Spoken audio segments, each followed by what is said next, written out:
दिन भर का शोर जब थोड़ा कम हो जाता है ना, और हम शांति से अकेले बैठते हैं, तो एक थॉट जरूर दिमाग में आता है, अपने फ्यूचर और फाइनेंसेस का। आज की इस चर्चा में हम स्टॉक मार्केट की उस लाउड अग्रेसिव दुनिया की बात नहीं करेंगे। आज बात होगी स्टेबिलिटी की, थोड़े ठहराव की। तो चलिए बहुत आराम से इंडियन बॉन्ड मार्केट के इस क्वाइट डेटा को डिकोड करते हैं और देखते हैं कि एक्चुअल नंबर्स ग्राउंड पर क्या कहानी सुना रहे हैं। एक आम मिडिल क्लास अर्नर की सबसे बड़ी फाइनेंशियल स्ट्रेस आखिर होती क्या है? यही ना कि हार्ड अर्न्ड मनी सेफ भी रहे और उस पर एक डिसेंट रिटर्न भी मिले। देखिए, स्टॉक मार्केट का रोज का उतार चढ़ाव सब हैंडल नहीं कर पाते। ऐसे में जब हम शांति से फिक्स्ड रिटर्न्स का रास्ता ढूंढते हैं, तो बॉन्ड्स का डेटा एक्चुअल में क्या कहता है? ये सवाल हम सबके फाइनेंशियल प्लानिंग के सेंटर में होना ही चाहिए। तो आइए देखते हैं बॉन्ड मार्केट का आईना, a realistic look at fixed returns. अब स्क्रीन पर जो सिंबल्स हैं, इन्हें सिर्फ रैंडम नंबर्स और लेटर्स मत समझिए। ये उन एक्चुअल बॉन्ड्स को रिप्रेजेंट करते हैं जो मार्केट में ट्रेड हो रहे हैं। जैसे ये पहला वाला 875 NHAI 29। इसे डिकोड करें तो यहाँ 8.75% का क्लियर रिटर्न दिख रहा है और एक फिक्स टाइमलाइन है, फरवरी 2029। सब कुछ क्लियर, ट्रांसपेरेंट और फिक्स्ड। ये डेटा पॉइंट्स हवाई बातों से निकालकर हमें सीधा ग्राउंड रियलिटी पर लाते हैं। अब आगे बढ़ते हैं इशुअर्स और उनके नाम पर। Who is borrowing the money? आखिर ये पैसा ले कौन रहा है?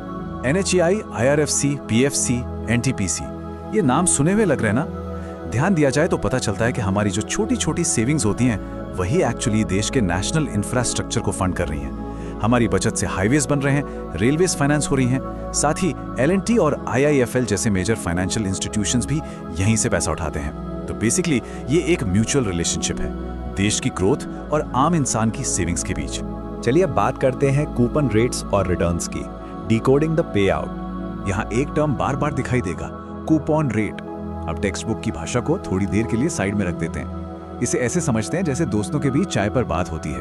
कूपन रेट बेसिकली वो फिक्स्ड एनुअल इंटरेस्ट रेट है जो इशुअर बॉन्ड की फेस वैल्यू पर हर साल देता है। बस इतना ही सिंपल, एक सीधा और साफ फिक्स रिटर्न, बिना किसी रोज की टेंशन के। ये डेटा हमें साफ दिखाता है कि आज के वक्त में फिक्स्ड इनकम अपॉर्चुनिटीज की रियलिटी एक्चुअली क्या है। रेट्स जनरली 7% से शुरू होकर 10% के आसपास घूम रहे हैं।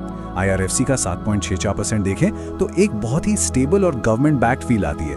वहीं NHAI थोड़ा बेहतर 8.75% दे रहा है और फाइनेंशियल सेक्टर्स थोड़ा और रिस्क लेकर 9.35 या 10.15% तक ऑफर कर रहे हैं। हर नंबर के पीछे एक अलग कहानी है, एक अलग रिस्क प्रोफाइल है। लेकिन मार्केट के इस रॉ डेटा में एक ऐसी फिगर भी आती है जो अचानक से ध्यान अपनी तरफ खींच लेती है, 12.5%। ऐसे हाई नंबर्स हमेशा ट्रैक करते हैं, राइट? लेकिन फाइनेंस की दुनिया का एक बहुत सिंपल असूल है कि बिना वजह कोई फ्री लंच नहीं मिलता। तो इन दोनों एक्सट्रीम्स का आपस में कंपैरिजन करके देखते हैं। एक तरफ VCL का बॉन्ड है जो 12.5% का हायर यील्ड दे रहा है, पर इसकी क्रेडिट रेटिंग A- है। दूसरी तरफ IRFC है 7.64% रिटर्न के साथ, पर क्रिसिल की हाईएस्ट AAA सेफ्टी रेटिंग के साथ। ये फाइनेंस का वो सदियों पुराना उसूल है, हायर रिटर्न और अल्टीमेट सेफ्टी के बीच का इटर्नल ट्रेड ऑफ। यहाँ बस ये डिसाइड करना होता है कि रात की नींद ज्यादा जरूरी है या रिटर्न का वो एक्स्ट्रा परसेंटेज। और इसीलिए अगला पॉइंट बहुत जरूरी हो जाता है, क्रेडिट रेटिंग और सेफ्टी, प्रोटेक्टिंग द कैपिटल। इसे ऐसे समझिए कि जैसे हम डॉक्टर के पास हेल्थ चेकअप के लिए जाते हैं, वैसे ही एजेंसीज जैसे क्रिसिल, ICRA, केयर और फिच इन बोरोइंग कंपनीज का फाइनेंशियल हेल्थ चेकअप करती हैं। इनकी रेटिंग से हमें बहुत आराम से पता चल जाता है कि क्या ये कंपनी कल को पैसा इजीली वापस कर पाएगी या नहीं। ये चेक्स हमारे डिसीजन मेकिंग प्रोसेस को काफी शांत और क्लियर बना देते हैं। और ये जो डिस्ट्रीब्यूशन है, ये एक बहुत ही रीअश्योरिंग पिक्चर पेंट करता है।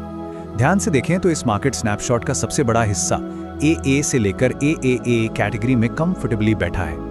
यानी जो लोग कंजर्वेटिव फाइनेंशियल प्लानिंग करना चाहते हैं, उनके लिए मार्केट में हाई सेफ्टी ऑप्शंस की बिल्कुल कमी नहीं है। ये देखकर सच में दिल को थोड़ी तसल्ली जरूर मिलती है।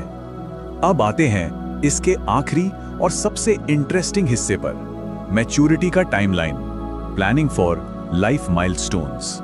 इन सालों को ना सिर्फ डेट्स की तरह नहीं, लाइफ इवेंट्स के आईने में देखना चाहिए। जैसे 2026 के शॉर्ट टर्म बॉन्ड्स शायद किसी करीबी छोटे लक्ष्य के लिए काम आ जाएं।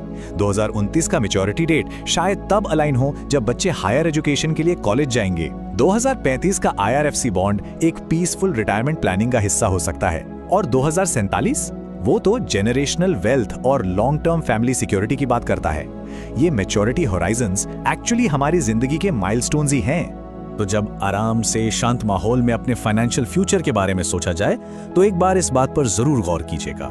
जब मार्केट में 2026 से लेकर 2047 तक के इतने क्लियर फिक्स्ड ऑप्शंस मौजूद हैं, तो हम इस डेटा का इस्तेमाल अपने लाइफ गोल्स और फैमिली की फाइनेंशियल पीस के साथ कैसे अलाइन कर सकते हैं। इस एक सवाल के साथ आज की इस चर्चा को यहीं रोकते हैं। उम्मीद है इस डेटा विश्लेषण ने फाइनेंसेस पर एक ठहराव भरा नजरिया जरूर दिया होगा।